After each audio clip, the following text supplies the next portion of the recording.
Ladies and gentlemen, welcome to the Startup Business Festival Symposium.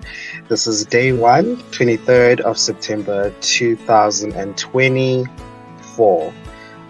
Today's event is powered by YSN, the Youth Social Entrepreneurship Network. I am your host today. My name is Sibulele Tolo. I'm the brand architect and storyteller at the RCID Group. So who do we have today? Ladies and gentlemen, it's my pleasure to introduce our esteemed speaker for the day. Please join me in welcoming Albi Mavibek. Thanks for having me around. It's a pleasure to have you here, Albi. So tell us more about yourself. So I'm a graphic designer by profession. And I think my journey started in 2020 when I started thinking of creating my own brand. So one of the things that I did, I used my creativity and my education, my innovative ideas to try and teach the young people about African identity. So I started Hello, Welcome to Africa because I wanted to introduce people to our African culture and for us to learn about our heritage, our history, our languages, our music, our food, everything that identifies us with our culture and our heritage. And so I created one book, second book, third book. I now have 6 books that I've wrote and illustrated. And I've self-published the books, and obviously I do not work by myself. I work with a couple of people that do various things in helping the everything to move forward. So the topic of today's discussion is the future of social entrepreneurship. So let me just start by first defining for everybody so that we are on the same level. Social entrepreneurship refers to the practice of identifying and addressing social, cultural, or environmental challenges through innovative and sustainable business solutions. So like your company.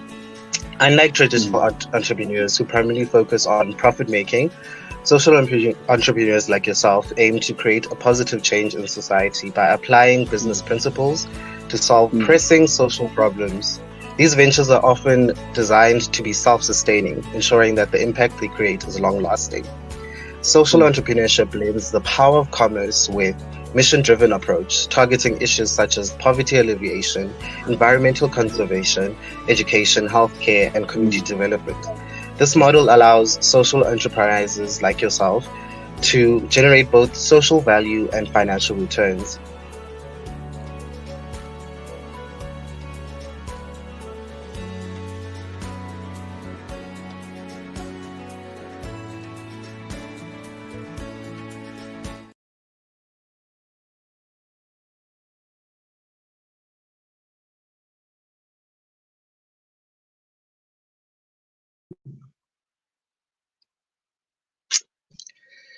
Hello and welcome everyone to day two of the Startup Business Symposium with the heading Building a Resilient Startup Ecosystem.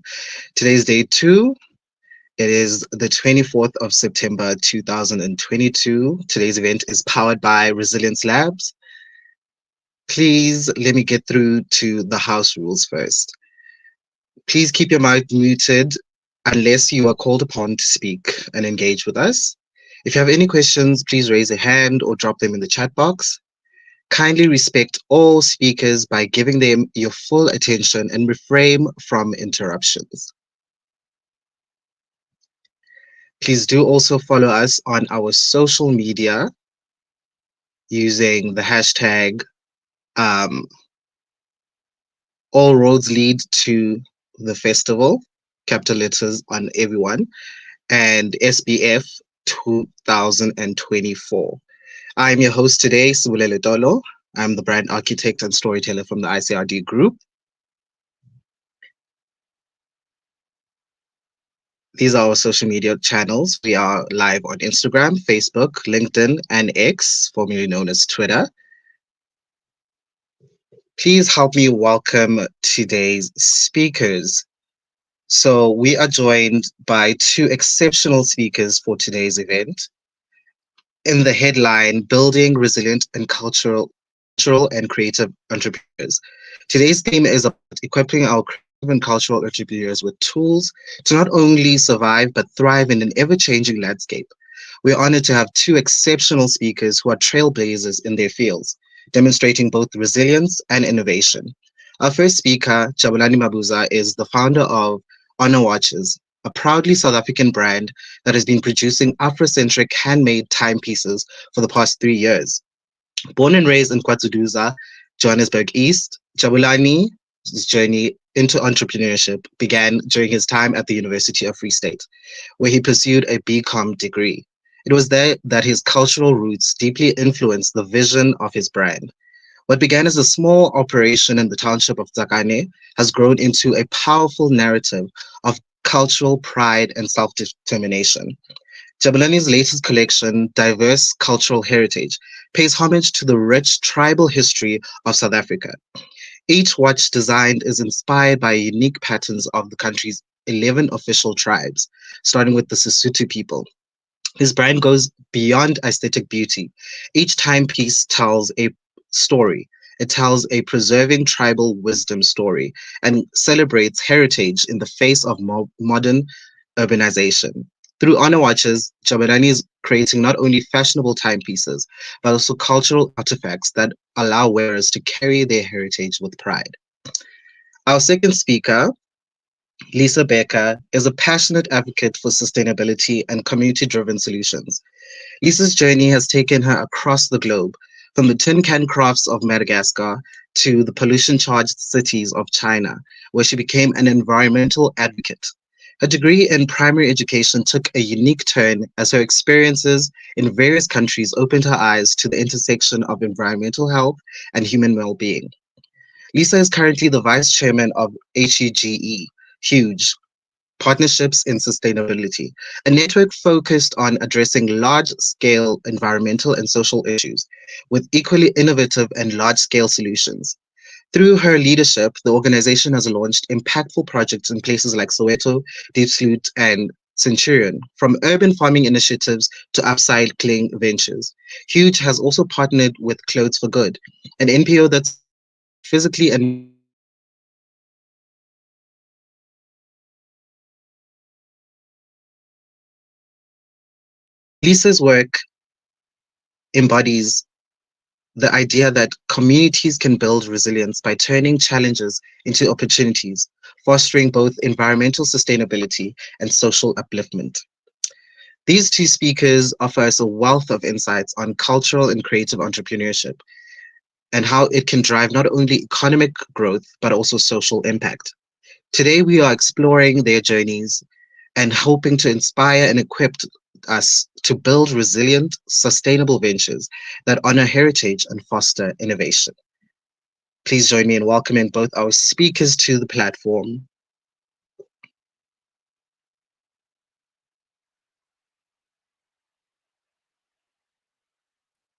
Hello, Lisa. Hello, Good afternoon. Jabulani.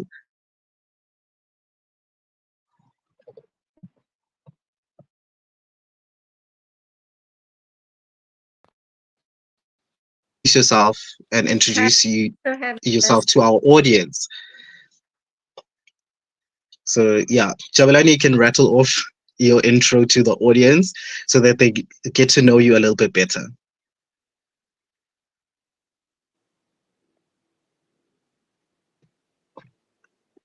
Oh, Hi everyone. I'm Jabulani Mabuza, the founder of Honor Watches. I was born and raised actually in Tsakani, the eastern region of Johannesburg, and I'm currently doing my final year at University of Free State, studying my BCom.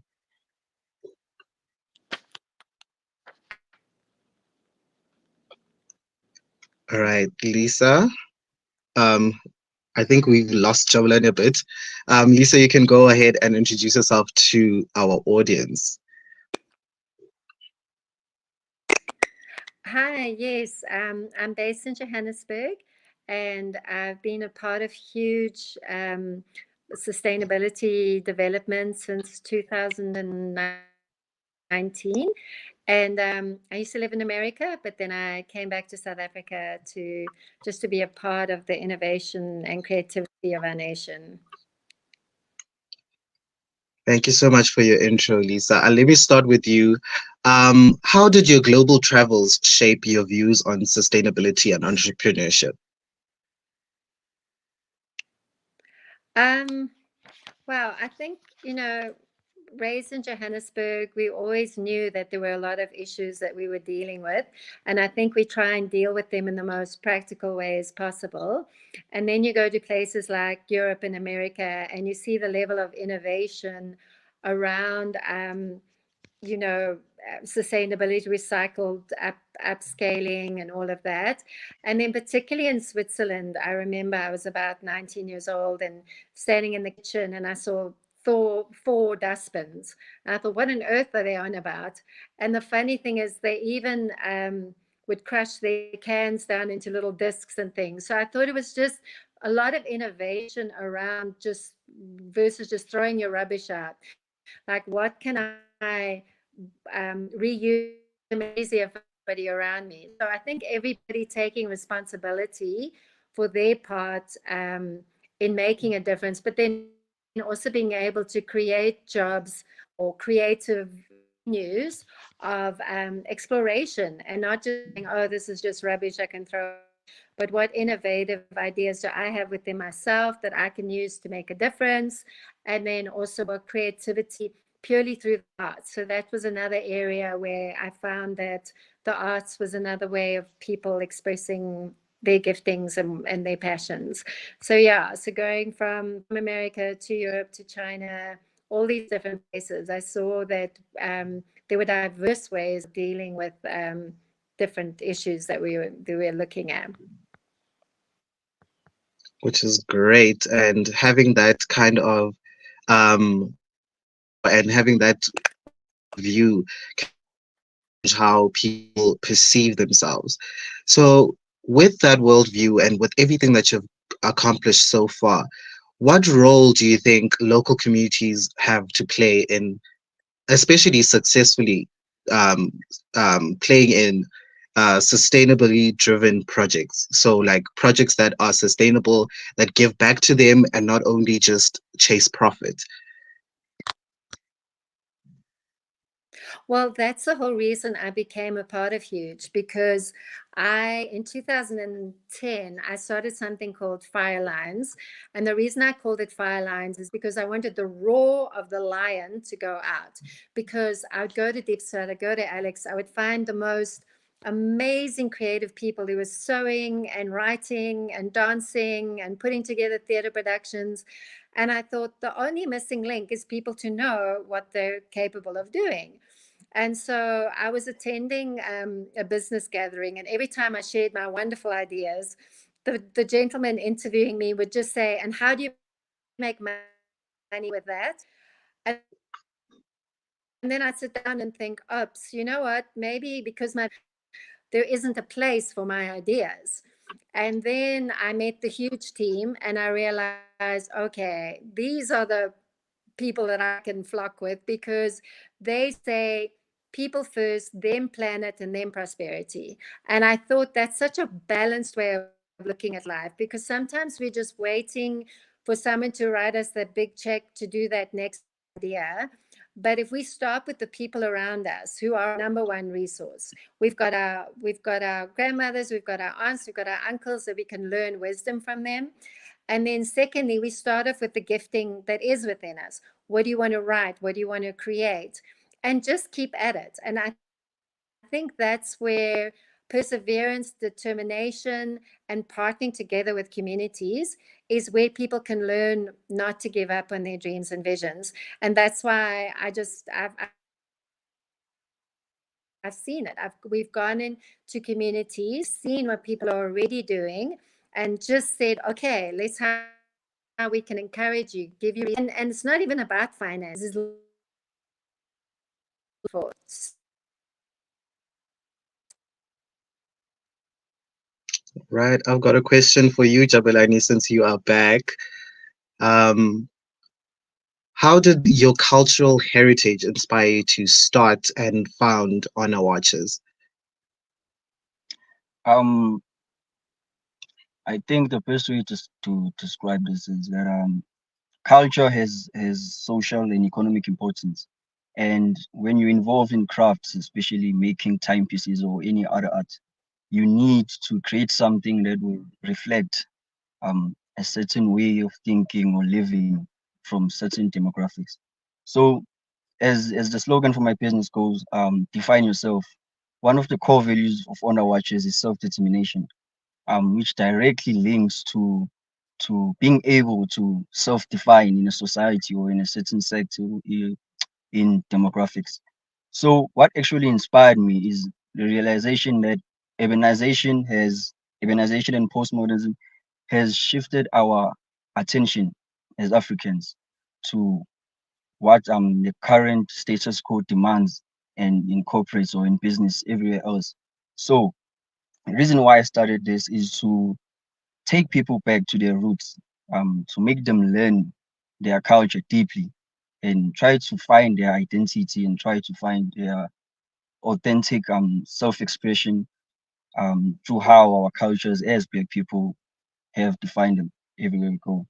So in my current timepieces, the focus now is to create watches for all 11 tribes involved in South Africa. And not only that, to try and find, especially the senior citizens, people who actually have the knowledge, the custodians of every culture, to share in depth um, what actually defines these cultures and their historic importance, as well as their pride and identity and value.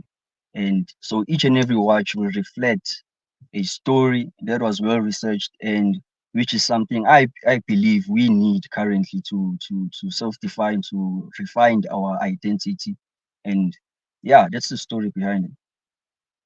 Which is a brilliant story, and it's always interesting to see what was the catalyst for building your brand. And now I'm going to go into the nitty gritties. We know that you started your brand in the township, which is a very tough market to start in. It's very tough to get people to trust the Black business, to trust in the idea. So, how has entrepreneurship in the township economy shaped your business approach? Um, well, at first, I think the education component is much needed in townships. Um, and it also depends on the kind of business you run. Are people familiar with it, or are they not? And if they are less familiar with the business, you can hardly find support or understanding or being embraced into the community. So the biggest challenge was to try to grow beyond my my my my my my community and try to find people who understand what I'm actually doing. But then I later realized it's twice as hard to reintroduce yourself in higher markets when you don't have background of support, especially from your community. So that's when I reshaped my brand positioning, my brand identity. I try to make every watch. I try to incorporate uh, the very identity of our community. For people in my community to find themselves in my brand. It's no longer just a watch brand, but it's something that tells our story in the community. And I think that was the right way to tackle it. To make sure that people, us in the township, see themselves in my brand. Sorry. So, would you say that the community plays a role in the success of your brand? Since you want them to see themselves, where does the community see your brand with them in relation to them? As you know, our township, Eastern townships, we have different people from different cultural contexts, and there's everyone here. There are Sotho, Pedis, everyone is here, and due to urbanization, such knowledge, especially cultural knowledge and identity, was kind of forgotten. So, there are people who are searching for their identity. There are people who are searching for their identity and their knowledge through their cultures. So me relating to them is taking that knowledge and bringing it to them through watches. And I believe um, people in my community will actually relate. The best example to use is right now it's Heritage Day. People are showing up dressing according to their cultures and traditions. And it shouldn't be about dressing alone. It should also involve the education component. People should know their cultures better. And once you know your culture better, you can self-define better and you can thrive as an individual in confidence and in pride in knowing who you are. Which is a great thing to start off from. If you are educating the people, you are bringing them along on your story. It makes it much easier to sell to them to say, "Hey, you can be a part of the story. You can be a part of this." As a creative entrepreneur, um, and as a black business, because they see the black business first, and for most people, I'm not going to say the overwhelming majority, but for some people it's very hard to trust the black face. I don't want to seem like it is easy. It's not. Most people like legacy brands, they like your overseas brands, so for them to buy into your watches, I'm guessing there's a certain craftsmanship that you have built into it, a certain story that you have built into your brand. So the level of importance that you put on the craftsmanship, where is it? Is it rooted in the cultural and heritage only, or is it rooted in the long-lasting craftsmanship that you build into the watches? I say they work better in harmony, both of them. You cannot take one and disregard the other. It works better. And that's currently my biggest challenge. That's currently my biggest challenge. Um when I started the business, I started with low quality watches. I made a low quality watch, and I never knew anything about horology. Then I just branded watches. I just imported branded watches and sold them to the customer. And I think it was after 3 days, a customer came back to me and was like, "Ah, this watch is broken, bro, and I cannot export the watch back to the supplier. I need to solve the problem now." So that's when I learned how to make watches, but that's not the case. The case is, as you've mentioned, when you're a black business in a township, even the attitude towards how people perceive your brand is you need to prove yourself constantly, and you need to constantly improve your product and constantly improve your story, and make sure, I repeat, make sure people find themselves in that story, because people such brands watch brands have an emotional value. People want to relate to something that defines their core values of existence. So currently I'm trying to shift the brand into that direction, into making sure that people see themselves, especially people in my community, and to basically listen more to their stories and try to incorporate such knowledge into my work and into my craftsmanship. Which is a brilliant, brilliant, brilliant. I see that we have Lisa back. I have a question for you, Lisa, and it's on intersectionality. So, because you have this rich knowledge base and you have this extensive understanding of creative entrepreneurship, how do you see the intersection between creative entrepreneurship and environmental sustainability? How can a creative entrepreneur see their idea and make it as environmentally sustainable as possible, in your opinion?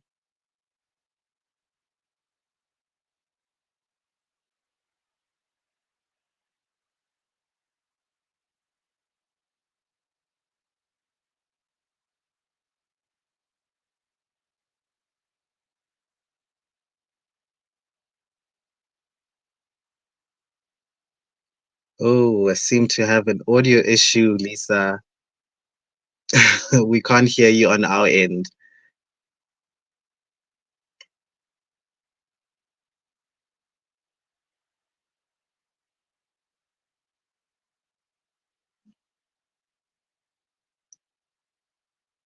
Oop, still can't hear you, Lisa. And I can see that you're talking, you're trying to engage with us, but we can't hear you and what you're saying.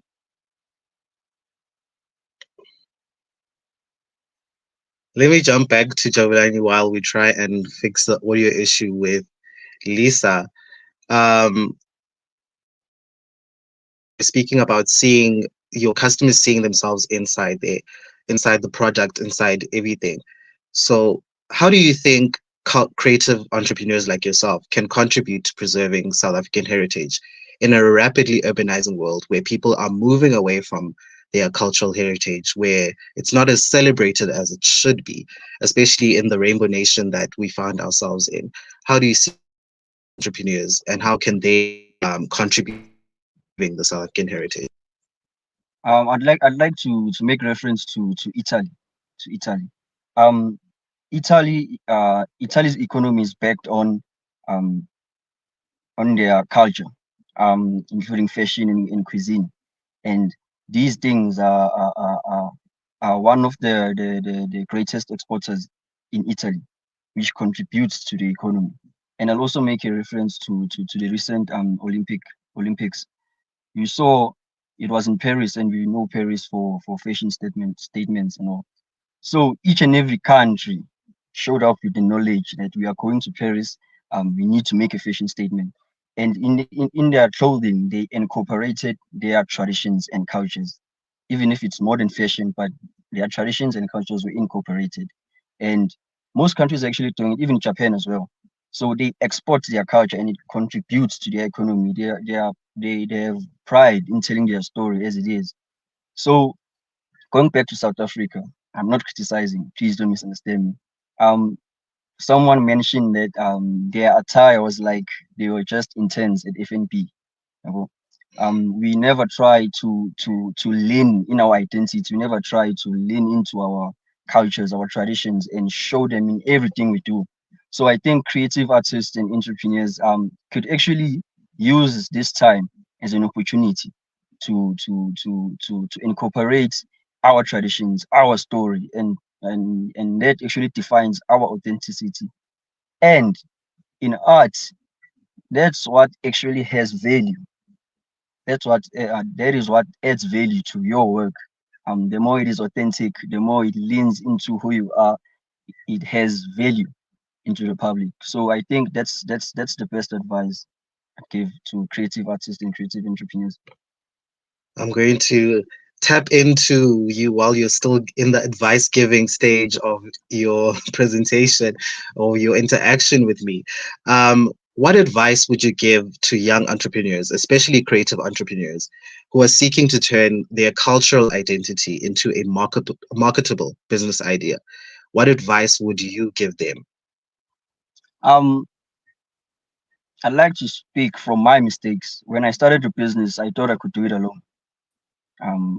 Because my focus was basically on the product. So I never had the right management systems and the right business functions in place. So my advice to upcoming entrepreneurs: know your craft at first, but also develop systems that will support you to run your business. Never do it alone, and be patient. Be patient. Um, One of the things I realized as young entrepreneurs, we rush to get funding when our business structure is not ready to manage such support. So give yourself time to actually learn your craft and actually learn your business and study the market and find the right team, people that would support you. Never do it alone. And eventually things will fall into place. Yeah. Lisa, I see you're back with us. I was Finally. speaking the intersection between entrepreneurship and environmental sustainability. So that's what I wanted you to chime in on. Where do you see the intersection? Where do you see that a creative entrepreneur has this idea? How can they make it environmentally sustainable so that it's not harming the environment and it has the longevity to sustain itself as well? Well, I think pure creativity within ourselves is a wonderful way to start. That we don't need all these materials and things to even start something innovative. And so, but I like the way Jabulani said he learned from his mistakes, because I think the problem is that we run ahead with all these ideas and we're importing and exporting, and but we haven't started to first look at the market. What do people really need? And is what I'm bringing truly improving the economy of my community? Because I met a lady, and I won't say her name, but she flew to China, bought in all the products from China. Now she's living a good life, but who's benefiting from it? China, not Africa. So for me, sustainability is not just how well are you cleaning your environment, but what are you making that's giving directly right back to South Africans? I mean, even when I lived in America, you would see these little cactus from Mexico, and underneath it would say made in China. And I'm thinking, what's that about? I've even when I went to China, I stayed in a top star like hotel with the people that were hosting us, but I never got to experience China. I thought I could have stayed in Santon. So I feel like cancer tourism is one of our biggest exports from South Africa, because there are people from Europe, there's people from America that are coming to South Africa and say, I want to have a true South African experience. So my number one thing would be is focus on the innovativeness that you have within yourself, be it writing, be it singing, be it dancing, and that doesn't affect the environment at all. But if there are products and things we want to make and create and produce, let's make sure that they're not made out of all plastic, but there are ways that we can take a plastic bag and turn it into a hat or a handbag.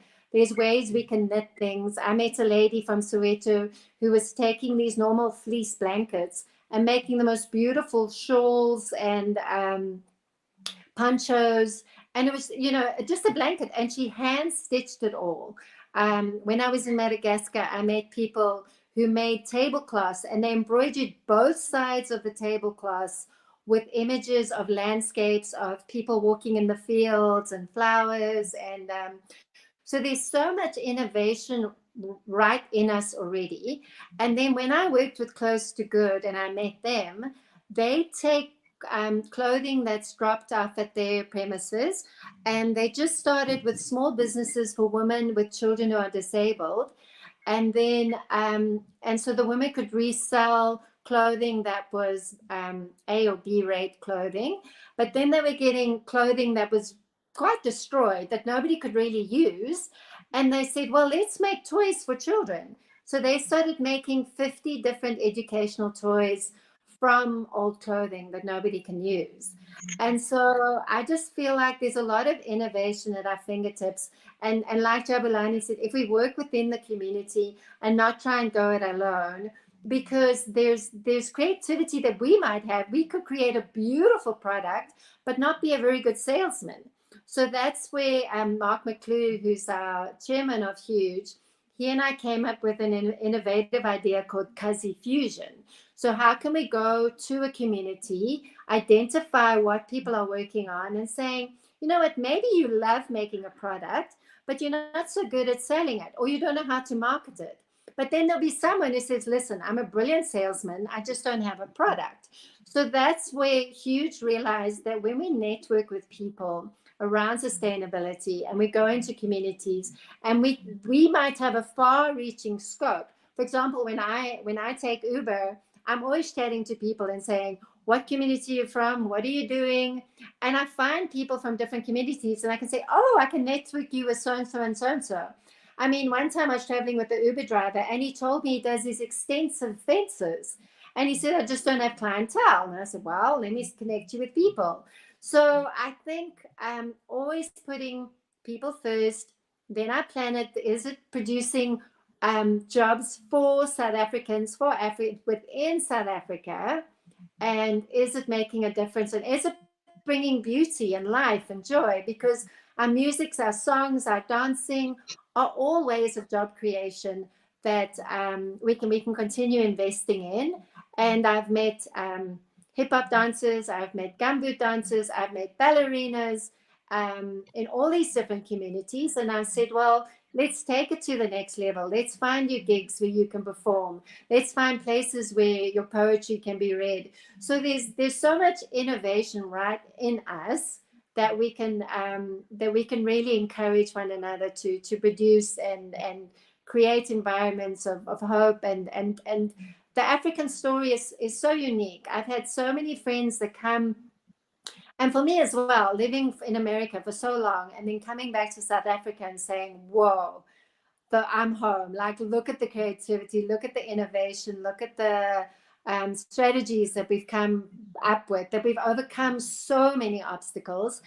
And I have the same experience when my American friends come to visit. They're like, wow, Lisa, it's just amazing, amazing, amazing. For example, I'm teaching French in Soweto now because there's so many people from France that want to come to Soweto and go on the bike hikes and learn more about Mandela's legacy.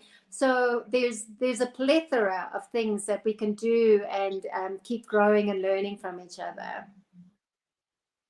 Which is brilliant thing to do. Always tapping into the collaborative spirit that comes with entrepreneurship, having to reach out and touch other people who are doing the line of work that you do. So I'm going to tap into answers here. How can a cultural entrepreneur or creative entrepreneur tap into like global trends like upcycling and eco-friendly designing without losing the local relevance?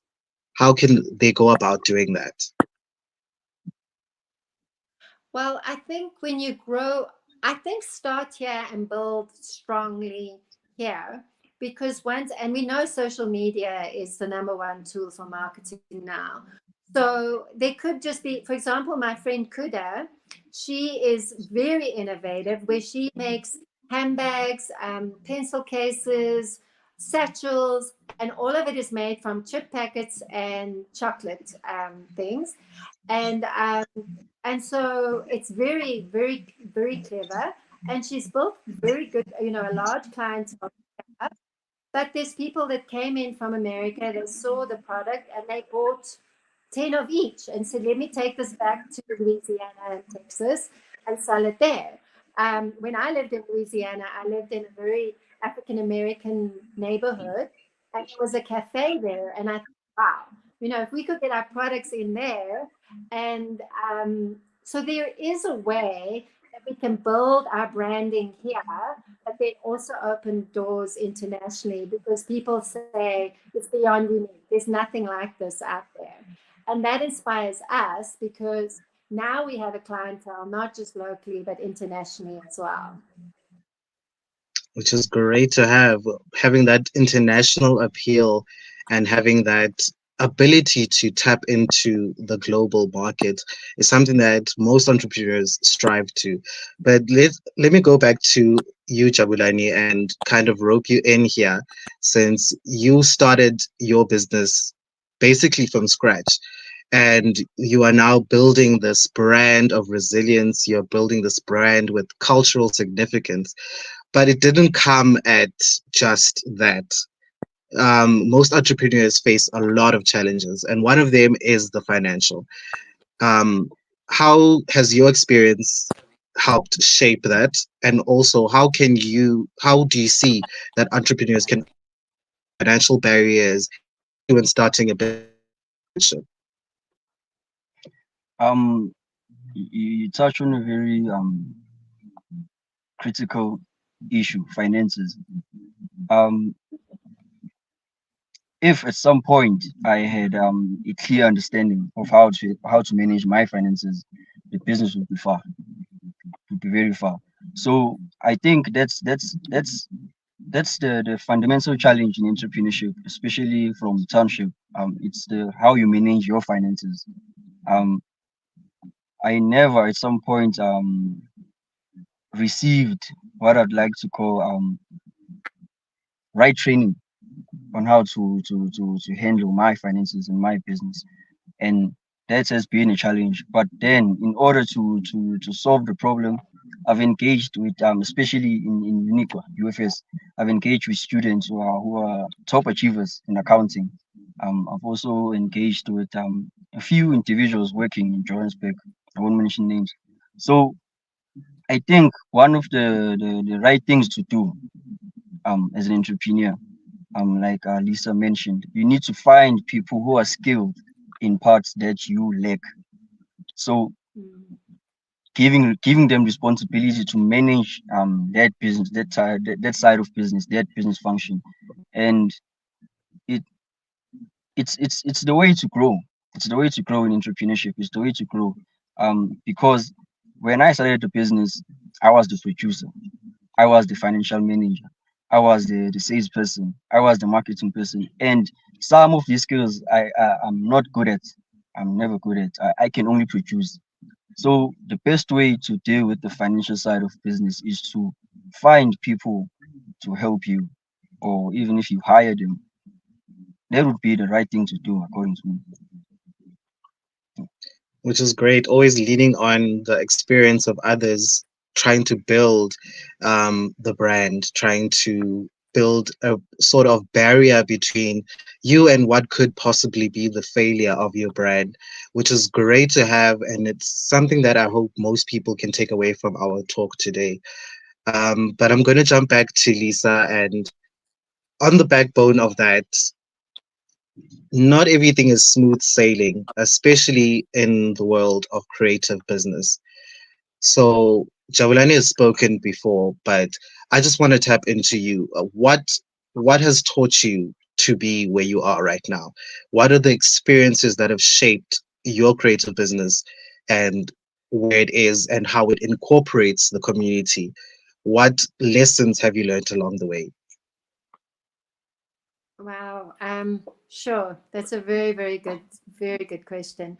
Um, I think for me, now that I'm an author, I had to go through a very bad relationship when I was in America, and it was full of narcissistic abuse, to be quite honest.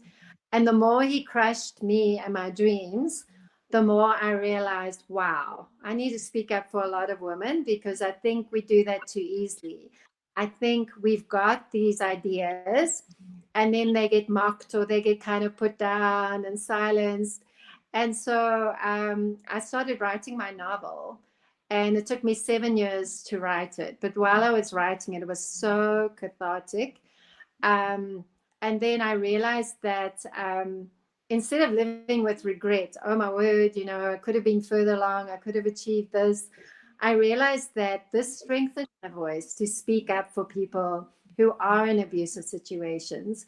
And now my book, it addresses human trafficking because I did a course on human trafficking in Amsterdam. And I'm now partnering with a larger group that's addressing human trafficking. So I would say the mistake is the naivety of giving up on my gifting too soon and just saying, oh, well, that's not important, instead of holding on to it and persevering and not letting go until I see it succeed. And the problem is that sometimes the results that you think is going to be success and it isn't, that also makes you want to walk away. But there's a level of perseverance that says, you know what, I've spent too much time and too much energy on this to walk away from it now. And let me rather press through. And so one of the ideas I have, and in Alex, I did my first book launch in Soweto. My second one was in Alex. And I chose those communities because there's so many women there that I would start speaking to them and they would identify with my journey straight away. And so I said, well, maybe what I can do is the ladies could purchase the books and then resell the books as well. So not only are they benefiting from the storyline that got them talking and got them free and their innovation and their creativity, but also it could be a form of job creation. So, and I think another mistake I make is I try and rescue people too fast. I don't know if you know the analogy about the butterfly. A little boy saw a butterfly struggling in the cocoon and he thought, oh, let me help the butterfly. And he opened the cocoon and the butterfly died. And the deal is that sometimes we have to let people go through the struggle in the cocoon because that strengthens the butterfly's wings. And so there's people that have actually, I've gone the extra mile, I've done the extra work, and then they've either turned on me or it hasn't worked out. And I'm like, no, what happened? And then I realized I stepped forward in my own strength to rescue people from their own journey.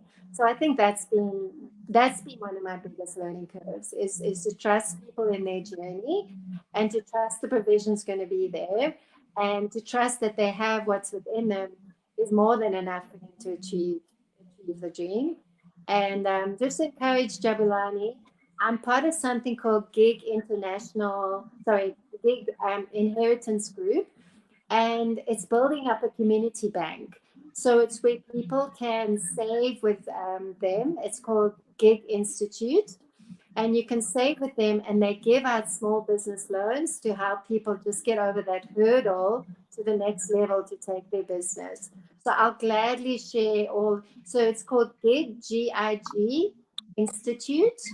And when you sign up with them, you can sign up for free and go through their wealth coach. And then if you believe, wow, I really want to know more, I want to be part of it, then there is a sign up fee, but then they will mentor people and help them through any of their small business ideas and take them to the next level.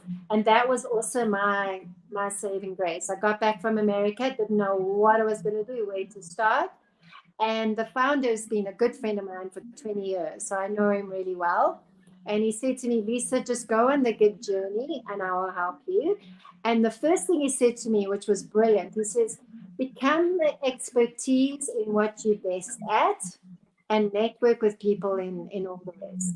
So I was good at teaching and I was good at French and I just stayed in that lane and then all the other doors have opened up. Thank you for candidly with us and taking us through the journey and all the lessons that you've learned. So now I'm going to pick both of your brains on today's topic and I'm going to dive a little bit deeper into today's topic. But first, I want to first define what cultural and creative entrepreneurship is to anybody who might not understand why we are speaking the way we're speaking. Creative and cultural entrepreneurship refers to the process of building and managing businesses or ventures that are rooted in art, culture, creativity, and innovation. These types of entrepreneurs, such as yourselves, work in the intersection of artistic expression, and business by transforming creative ideas into viable products, services, or experiences. Their focus is often on adding cultural value while also driving economic stability. So I have like questions that I will rattle off between the two of you that are focused on trying to tap into your wealth of knowledge, but also trying to garner a bit more footing for somebody who's listening right now who has a creative idea in their minds, but is struggling with how can I do this? So let's start off with the simplest one. And I'm going to start with you, Lisa. What role do you think mentorship plays in developing a resilient cultural business? I think it's essential. I really do. Because you need that person who believes in you. I did another interview and I actually said the first person that needs to believe in you is you. You need to say, why am I doing the most powerful products out there, everything. It's not what you're doing, but why you're doing. What's your motivation behind it? If that's strong in you, then draw the eagles around you, draw the people around you that are going to soar with you and that believe in you and the vision. And be very careful how much you share because there might be vultures amongst the eagles, and they might want to pick at your idea, pick it apart because it's too early. So some things are in incubation phase, and with your excitement, you share with too many people, and they pull it apart. So sometimes you need to just guard it until you've grown it to a level where it's healthy to share. But there's other times when there's people you completely trust and they've been in your corner forever, and you can say, listen, I've got this idea. How do you think it can work? And then to move forward. But then also do research, look at people's track records, see what they've achieved, and say, hey, can I just come and sit in on your workshop? For example, in Lenasia, my mom helped start a jewelry academy. Initially, it was just for deaf students. But there's people who crochet, there's people who there's so much innovation out there that we can say, hey, can I job share you? There's a place in Diepsloot where they do carpentry and sewing. So there's lots of places where we can just go and say, can I, learn from you? So I think mentorship is number one prize. That's it. Let me move to you, Jabulani, and kind of pick your brain on the role and the role of networking. Like, how has networking assisted your creative business? Because we jump from mentoring, which is the beginning stages. Now you're trying to build a network of people who you can trust, who you can almost see helping your creative business. What is that role to you, and what do you have for a creative entrepreneur right now who doesn't know how to begin with the networking part? Um, it was challenging being in a niche watchmaking market. It was challenging because some of the skills needed in the business are not actually taught in South Africa. So I think it goes back to, especially networking, it goes back to the people who have the skills that you need in your business. And I always say this, you don't always have to network with everyone you meet. You should only network with people that have the necessary skills for your business.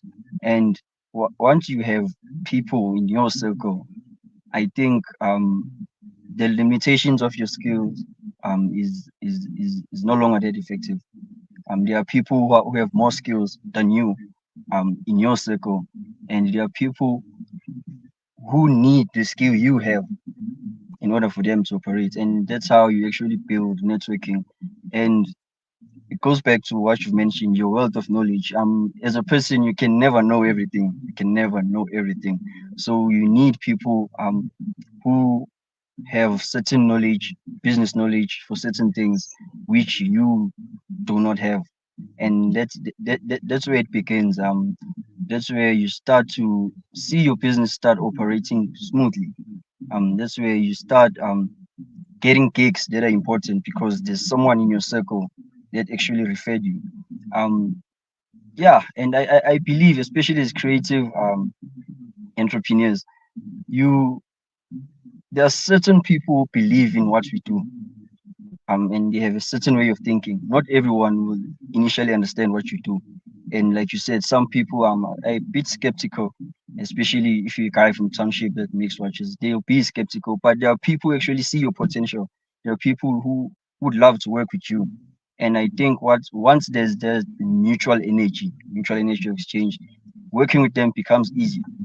And you shouldn't just get into networking relationships. You should try by all means to find people that align with your purpose and your values and how you want to do things. Uh,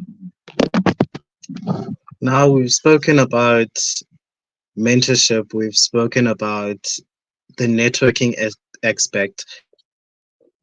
To jump back to you, Lisa, right now, and talk about a bit of a nitty gritty topic. But I just want, since we've got like 7 minutes left, I just want to get through this topic. What role does intellectual property play in protecting and sustaining a creative business? Oh, yeah. No, that's very important. I met a young guy, Langanani, and he's put together an agency. He's promoting the artists out there. And he went and registered with SAMPRO, is it called, right? I'm not pronouncing it right. So he learned very early on, protect your rights, protect your music, protect your writings and everything. So copyright is a little bit easier if you're writing, say, a book or something. You probably know it. Just at the bottom, you can put the date and copyright and your name, which is essential. I've also heard what you can do is you can mail the manuscript to yourself with a stamp on it, and that also gives you copyright. I used to think keeping it close to your heart as much as possible and not sharing it with others is the best. But then a friend said to me, Lisa, if you've written the song and it's out there and other people start singing it, other people already know you wrote the song.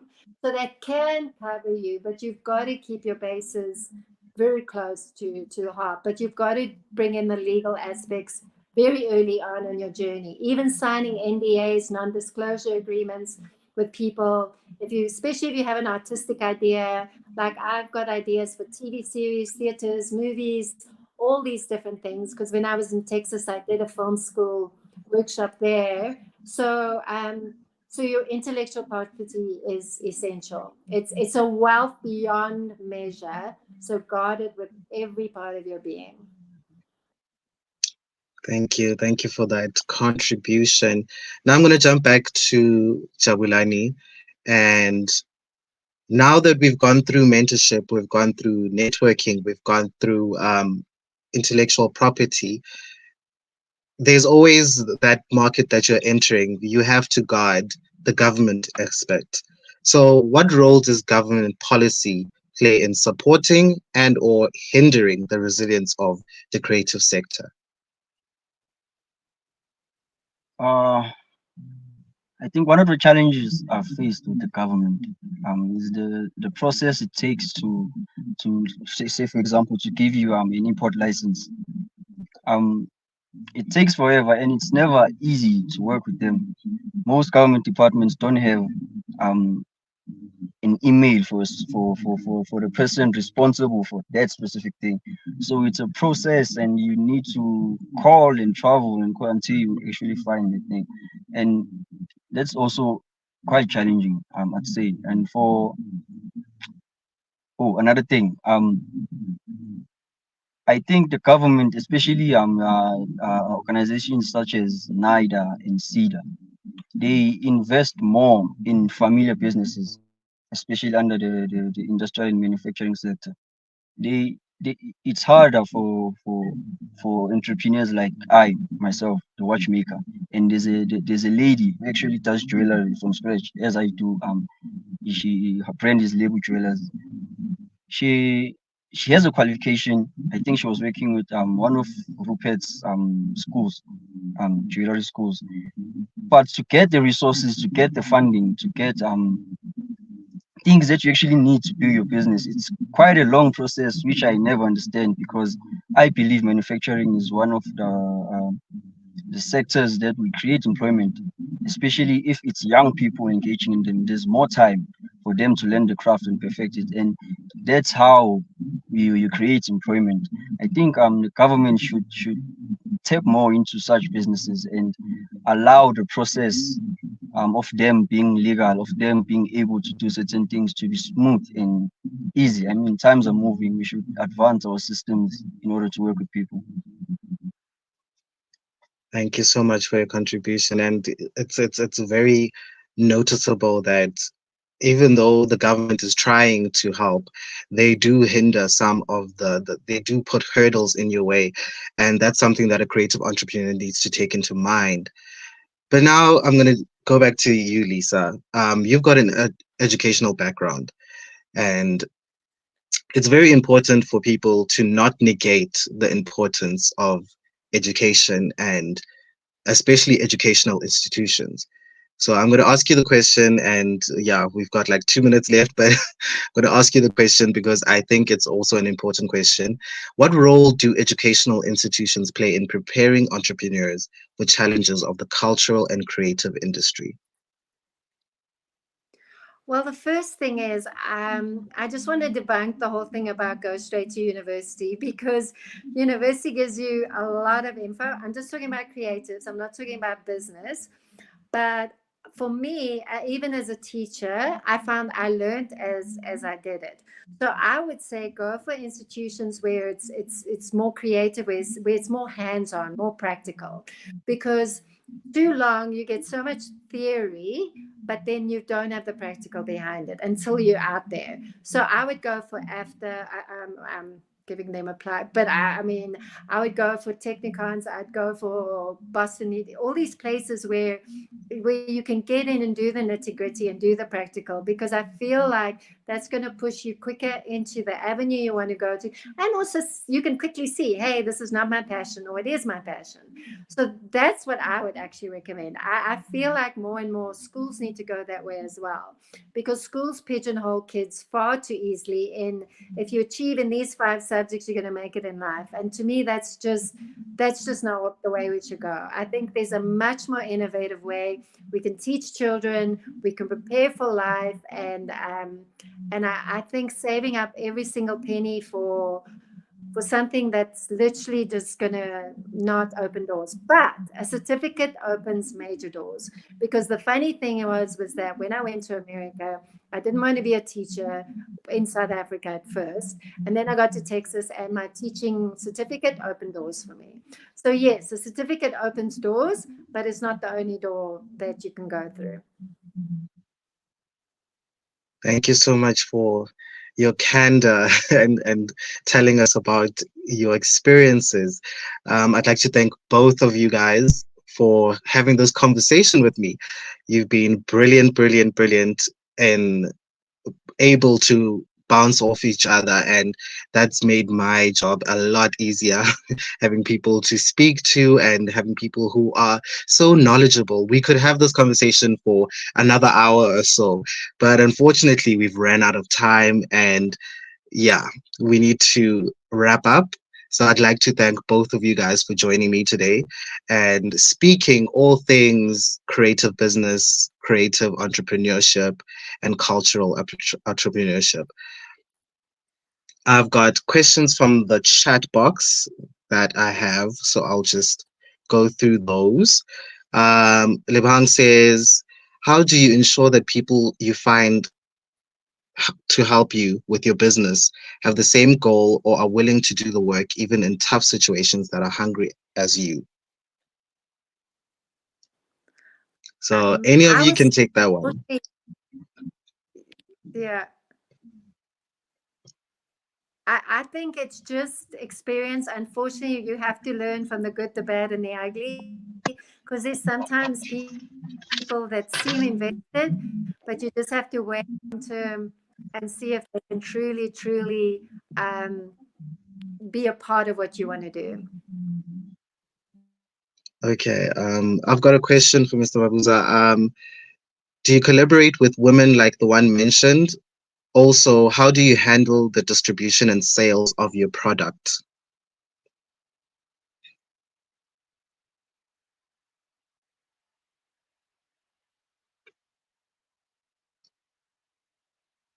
Did you hear the question, Jabulani? Or is it a network issue again?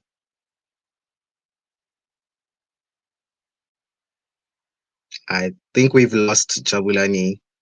And yeah, hopefully he'll be back before I have to wrap up. Oh, we've lost him. um, but yes, those are very interesting questions. And I know the obligatory, where do people reach you, Lisa? And when can they reach out to you? Yes, I am on Twitter. I can give the handles to you. It's called Share Lisa, which means at the home of Lisa in French. Facebook, Lisa Jane Becker. And then my book, The Blue Door, is on Amazon. So I can send all the links to your members. All right. Thank you so much, Lisa. Thank you for your time and thank you for the conversation. I'm going to wrap up. This has been day 2 of the Startup Business Symposium. We were speaking building resilient, cultural, and creative entrepreneurs. Please do check us out on our social media pages. We are live on Instagram, Facebook, LinkedIn, and X. The hashtag is all roads lead to the festival. That's the first hashtag. And the second hashtag is SBF 2024. So, with that, that is me. Thank you for joining us. And thank you for having this conversation with us, to my speakers, to my fellow speakers. That's all from me. Goodbye.